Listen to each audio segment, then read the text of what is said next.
आपली ऋषीची होती आणि गुन्हेगाराला शिक्षा तेव्हा फाशीची होती. तवा दिवस आपलं बरं होतं. अरे वावरात मेंढराचा वाडा होता, विहिरीवर सुंदर नारा होता, आणि लबाड बोलणारा तवा सोडा होता. खरं नाही. तेव्हा प्रत्येक लेक आईच्या धाकात होती आणि नतनी मोत्याची तिच्या नाकात होती. आता आई बापाचं कंट्रोल निघून गेलं. ती आई बापाचं कंट्रोल निघून गेली. कशी आहे रूपाची खाणं, नगरीचं बाणी, तीर कमान, इकडं तिकडं तिकडं मारत ही बाई. अगं पवाला कोणी म्हणायचं, गड्यानं म्हणायचं.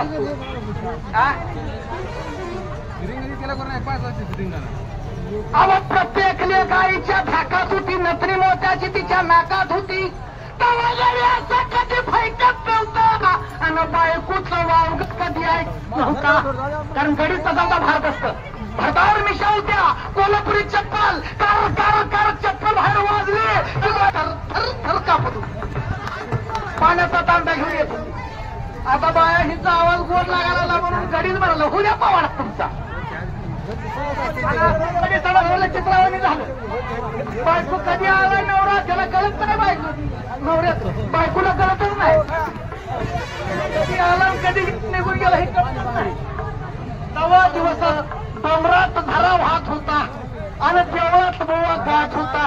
तवा दिवस आपलं बरं होतं. अरे तालमीत पोटा खेळत होती, नदीला वाट मिळत होती, गावातली भांडणं गावात शिजत होती आणि काली ताण तवा शिजत होते. तेव्हा संताची शिकवण हिताची होती. घरची जरा बेताची. आता अवघड गोष्ट झाली. ही बाई म्हणजे मला एक गोष्टी, मला एक गोष्टी, त्याला एक गोष्टी. असली बाई आहे मनातल्या गोष्टी तर माझ्या पुढे बोलते, त्याला ते बोलतील, त्याला ते बोलतील. बघितलं का? तशी माझी मिळवणं काय खरं ही बाई.